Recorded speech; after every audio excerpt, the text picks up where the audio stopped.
India China series का ये penultimate video है और इस वीडियो में हम डिस्कस करेंगे किस तरीके से चाइना के राइज का समय अब खत्म हो गया है और अब चाइना का पतन शुरू हो चुका है।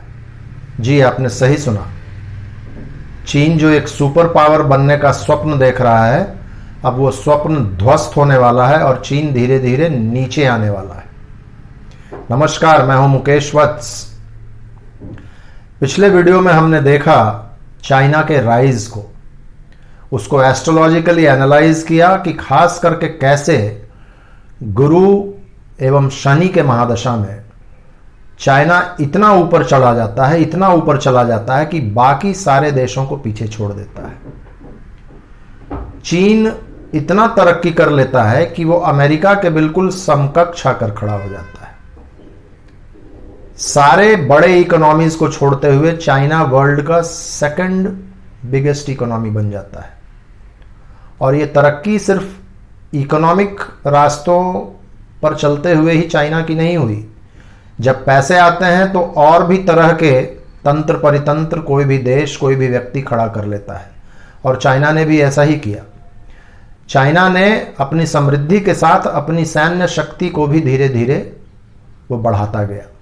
सैन्य शक्ति को बढ़ाने के लिए उसने काफ़ी एस्पायनेज, दूसरे देशों की टेक्नोलॉजी को चोरी की, बहुत सारे कंपनीज को कोर्स किया।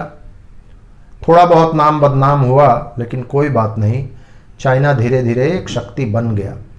पिछले वीडियो में हमने चर्चा किया था किस तरीके से डेंग जियाओपिंग की तरह ही शी जिनपिंग भी चाइना को एक शक्ति के रूप में, एक महाशक्ति के रूप में पोजीशन करने में लगे हुए थे। और मैंने डिफरेंस भी बताया था किस तरीके से शी जिनपिंग एक मैटर में डेंग जियाओपिंग से अलग थे। शी जिनपिंग ने अपनी शक्ति को दुनिया के सामने प्रदर्शित करने का सोचा। साउथ चाइना सी में वो पूरा का पूरा साउथ चाइना सी क्लेम करने लगे। इसके चलते उनको फिलीपींस, वियतनाम, लाओस, इन सभी के साथ पंगा लेना पड़ा। जापान के साथ पंगा लेना पड़ा और अमेरिका के साथ पंगा लेना पड़ा। शी जिनपिंग धीरे धीरे इंडिया के साथ अग्रेसिव होते गए। One belt one road policy में चाइना ने हर छोटे बड़े देशों में अपने इन्वेस्टमेंट्स डाल दिए और छोटे देशों ने जब इन्वेस्टमेंट्स लौटाने में असमर्थता जताई तो वहाँ ज़मीन पर उन लोगों ने कब्जा करना शुरू किया। उसके एग्जाम्पल है श्रीलंका और आपके बर्मा और पाकिस्तान जैसे देश। तो इस तरीके से चाइना एक सुपर पावर तो बना, लेकिन धीरे धीरे कहीं ना कहीं राहु जो तीसरे घर में बैठा हुआ है, गलत रास्तों को उसने अपनाया, इसीलिए थोड़ा नाम खराब हुआ। लेकिन इकोनॉमिकली चाइना बहुत साउंड हो गया। अब 2019 अक्टूबर आता है और चीन के शनि का महादशा समाप्त हो जाता है। शुरू होता है बुध की महादशा। बुध जो है फ्रेंड्स, वो चाइना के छठे भाव का स्वामी है और 9वें भाव का स्वामी है। 9वें भाव में बुध उच्च का होकर बैठा हुआ भी है, लेकिन साथ में केतु है और सूर्य है। सूर्य यानी कि 8वें भाव के स्वामी है और 8वां भाव में कौन बैठा हुआ है? शनि। जैसे ही छठा भाव चाइना का एक्टिवेट होता है, बुध का महादशा शुरू हुआ यानी कि छठा भाव एक्टिवेट हो गया। इसी समय में साइमल्टेनियसली एक और ट्रांजिट चल रहा था। वो ट्रांजिट था, चाइना के 12वें भाव में केतु थे, यानी कि धनु राशि में केतु थे, और छठे भाव यानी कि मिथुन राशि में राहु थे। राहु आर्द्रा नक्षत्र में और केतु मूल नक्षत्र में। ये आर्द्रा और मूल का जो एक्सिस होता है फ्रेंड्स, ये बहुत ही विध्वंसक एक्सिस होता है। और 18-19 साल में जब भी ये एक बार बनता है तो विश्व में बहुत सारी परेशानियां खड़ी होती हैं। यहाँ हम लोग इंडिविजुअली एक कंट्री की बात कर रहे हैं, चाइना की, और चाइना के कुंडली का ये 12वां और छठा भाव को एक्टिवेट कर रहा था। रिमेंबर, बुध की महादशा पहले से छठे भाव को एक्टिवेट कर रही थी। राहु और केतु ने छठा और 12वां दोनों को एक्टिवेट कर दिया। और साथ में और क्या हुआ, धनु राशि यानी कि चीन के 12वें भाव में इसी समय तक गुरु और शनि भी पहुंच चुके थे। और 26 दिसंबर को धनु राशि में यानी कि चीन के 12वें भाव में एक मैसिव, एक बहुत बड़ा सूर्य ग्रहण लगता है। इस सूर्य ग्रहण में टोटल 7 ग्रह इन्वॉल्व थे। 6 ग्रह तो सिर्फ धनु राशि में थे और दूसरे राहु।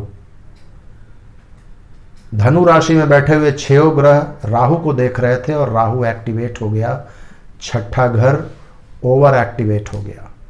और आपको याद होगा 26 दिसंबर के लगभग ही चाइना में कोरोना का सबसे पहला केस रिपोर्ट हुआ। छठा घर फ्रेंड्स रोग, ऋण और दुश्मन का होता है। रोग ने चाइना में दस्तक दिया, और दस्तक दिया तो कितने बड़े तरीके से दिया वो हम लोगों ने देखा। आर्द्रा और मूल एक्सिस जैसे ही 20 जनवरी को कंप्लीट हुआ, 20 जनवरी आते आते चीन में हाहाकार मच गया। 12वां भाव एक्टिवेटेड था, इसलिए हॉस्पिटल का भाव था। हजारों लाखों लोग कोरोना वायरस से इन्फेक्ट हुए और हॉस्पिटल्स में भर्ती हुए। इसी समय में आप लोगों ने न्यूज़ भी सुना होगा, चीन ने रिकॉर्ड टाइम में 10,000 बेड के हॉस्पिटल को तैयार किया। ये और कुछ नहीं, उसके 12वां भाव के एक्टिवेशन का ये साइन था।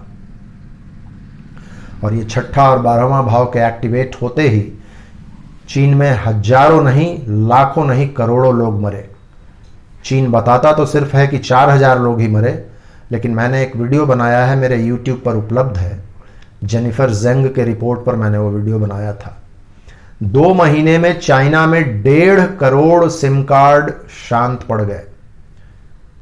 इससे ये कयास लगाए जा रहे हैं, और ये कयास नहीं, कहीं ना कहीं ये पुख्ता जानकारी है कि चाइना में कोरोना से 3,000 और 4,000 लोग नहीं मरे, करोड़ों लोग मरे। सो ये छठा और 12वां भाव का एक्टिवेशन था। छठा भाव रोग और ऋण को भी और दुश्मन को भी रिप्रेजेंट करता है। रोग की बात हमने कर ली, अब ऋण पर आते हैं। अर्थशास्त्रियों का मानना है कि चाइना की इंटरनल बोरोइंग उसके जीडीपी का 350% है। यानी कि चीन यदि कमा 100 रुपया रहा है तो उस पर 350 रुपये का लोन है, और ये फिगर बहुत ज़्यादा होता है फ्रेंड्स। चाइना एक कम्युनिस्ट कंट्री है, इसलिए हम लोग को पता नहीं चल रहा है। चाइना के बैंकों की स्थिति अभी ऐसी है, चाइना के बैंकों पर इतना बैड लोन्स है कि चाइना यदि कम्युनिस्ट कंट्री नहीं होता तो उसके कई बैंक अभी तक बिखर गए होते।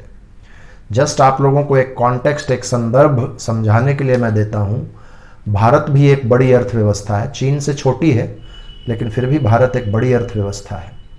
भारत भी एक डेवलपिंग कंट्री है, लेकिन आपको पता है भारत का इंटरनल बोरोइंग कितना है, उसके जीडीपी का परसेंटेज 68%, और चाइना का 350%। तो इसी कंपैरिजन से आप समझ सकते हैं कि चाइना की आर्थिक स्थिति कैसी है। चाइना का ग्रोथ स्टोरी भी अब वो ग्रोथ नहीं रहा जो आज से 5 साल 7 साल पहले तक हुआ करता था। 2008 के बाद चाइना ने कभी भी 10% ग्रोथ को क्रॉस नहीं किया। पिछले 3-4 वर्षों में तो उसका ग्रोथ 6% तक पहुंच गया है, भारत से भी कम। तो चाइना की आर्थिक स्थिति अभी बहुत अच्छी नहीं है। चाइना अभी हैवी ऋण में है। चाइना की इकोनॉमी गलती से यदि आज के डेट में खुल गई तो चाइना की कलई भी खुल जाएगी। चाइना का इकोनॉमिक व्यवस्था जो है वो पूरा शैटर कर जाएगा। छठा भाव यानी कि दुश्मन का भी भाव होता है। मैंने कुछ देर पहले कहा था कि चीन के तीसरे भाव में राहु बैठा हुआ है, और उसका असर ऐसा है, राहु है भी रेवती नक्षत्र में। देखिए कोइंसिडेंस, रेवती नक्षत्र बुध का नक्षत्र होता है। बुध का महादशा शुरू हुआ है, यानी कि कहीं ना कहीं इसका तीसरा भाव राहु भी एक्टिवेटेड है। जैसे ही कोरोना वायरस ट्रिगर हुआ, जैसे ही छठा और 12वां भाव चाइना का ट्रिगर हुआ, चाइना ने अजीब अजीब हरकतें करना शुरू की। और चाइना शुरू से ही कभी भी अपने पड़ोसियों का चाइना ने इज्जत नहीं किया है। ये राहु का उसके तीसरे घर में प्रभाव है। आप नॉर्थ में देखिए मंगोलिया, ईस्ट में जापान, साउथ कोरिया, ईस्ट में ही है ताइवान, उसके साउथ ईस्ट में आइए तो Australia, Indonesia, Philippines, Singapore, Cambodia, Laos, Thailand, Vietnam. दक्षिण में आइए तो बर्मा, भारत। चाइना का अपने किसी भी पड़ोसी के साथ अच्छा संबंध नहीं है। उसका अच्छा संबंध है तो किसके साथ है? नॉर्थ कोरिया के साथ और पाकिस्तान के साथ। जिसको वैसे ही पूरी दुनिया रॉक स्टेट्स मानते हैं। ये चीन के दो पालतू गुंडे हैं। नॉर्थ कोरिया के थ्रू वो जापान, साउथ कोरिया और अमेरिका को परेशान करवाता है, और पाकिस्तान के थ्रू वो साउथ एशिया, विशेषकर भारत को परेशान करवाता है। तो कोरोना और ये बुद्ध के महादशा का प्रभाव में चाइना इस कदर फंसा कि वो अजीब अजीब हरकत करना शुरू किया। कोरोना को उसने रिपोर्ट नहीं होने दिया, कई महीनों तक उसको दबा कर रखा, और स्थिति ये हुई कि धीरे धीरे कोरोना पूरे विश्व में फैल गया। लोग तो यहां तक कह रहे हैं कि चाइना ने जानकर वो फैलाया, और इसके वजह से देखिए कितनी बड़ी त्रासदी आई बड़े बड़े देशों का। आज दुनिया में लगभग 180 देश कोरोना से पीड़ित हैं। 4 लाख लोग तो मर चुके हैं, और कम से कम 1 करोड़ लोग इससे पीड़ित हैं। सारे कंट्रीज की अर्थव्यवस्था बिल्कुल बंद हो चुकी है। Travels, communications, information technology, export import, सभी चीज ठप पड़ा हुआ है। इस साल वर्ल्ड का सबसे कम ग्रोथ होगा थैंक्स टू चाइना। चाइना के वजह से पूरी दुनिया में आर्थिक मंदी आने का खतरा है। कल ही वर्ल्ड बैंक के प्रेसिडेंट का ये मैसेज आया है कि पिछले 150 वर्षों में इतना कम ग्रोथ शायद ही कभी रहा होगा। हम लोग रिसेशन में जा रहे हैं, आर्थिक मंदी में जा रहे हैं। आर्थिक मंदी की वजह से भी लाखों लोगों की जीवन खत्म होगी, करोड़ों लोग प्रभावित होंगे, और ये सब चाइना की वजह से हुआ है। इसलिए आज सारे देश चाइना के खिलाफ हैं। क्या अमेरिका, क्या ब्रिटेन, क्या जर्मनी, क्या इटली, क्या ब्राजील। भारत तो खैर ठीक है, पड़ोसी है, और भारत के साथ एक पुराना इतिहास है चाइना का। लेकिन चीन धीरे धीरे अब ऐसी स्थिति में आ गया है कि उसको फेस वैल्यू पर भी लेने वाले आज के डेट में इस पूरी दुनिया में कोई नहीं है। तो आपने देखा, रोग, ऋण, दुश्मन, चीन चारों तरफ से घिर रहा है। और सबसे बुरा चीज, आज चाइना में बहुत ही असंतोष का माहौल है। चाइना की आर्थिक स्थिति जैसे जैसे कमजोर होगी, चीन के लोगों में एक आक्रोश पनप रहा है। हांगकांग में आप लोगों ने देखा होगा, हांगकांग सिर्फ एक ट्रेलर है। दरअसल चाइना के बहुत बड़े बड़े प्रांत ऐसे हैं जो चीन का हिस्सा कभी थे ही नहीं। तिब्बत को देख लीजिए, 1950 में चाइना ने उस पर कब्जा कर लिया। जिनजियांग कभी भी चाइना के अंडर में नहीं रहा। मंचूरिया, गुआंगजी, किंगहाई, निंगजिया, इनर मंगोलिया, ये सारे प्रांत ऐसे हैं चाइना के जो चाइना को या तो सेकेंड वर्ल्ड वॉर की वजह से बिल्कुल थाली पर परोस कर दे दिए गए, या फिर चीन ने इन पर कब्जा कर लिया। और आज ये देश इसीलिए चीन के साथ हैं क्योंकि चीन की आर्थिक प्रगति के साथ इनकी भी प्रगति हो रही है।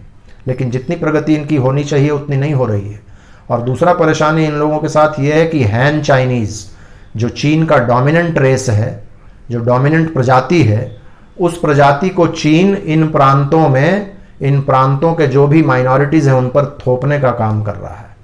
और जैसे जैसे यह आक्रोश, इंटरनल आक्रोश बढ़ेगा, चाइना आप देखिए ताइवान के साथ पंगा ले रहा है। हांगकांग में उसने एक बिल पास कर दिया, पूरा हांगकांग उसके विरुद्ध है।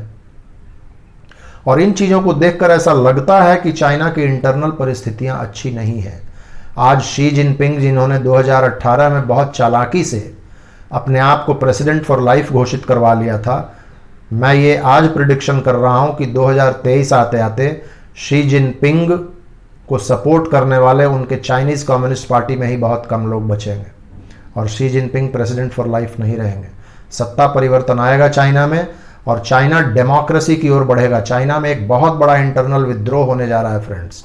और खास करके ये 21 जून का जो सूर्य ग्रहण है, ये 21 जून का सूर्य ग्रहण इस बार चीन के 6ठे भाव में हो रहा है।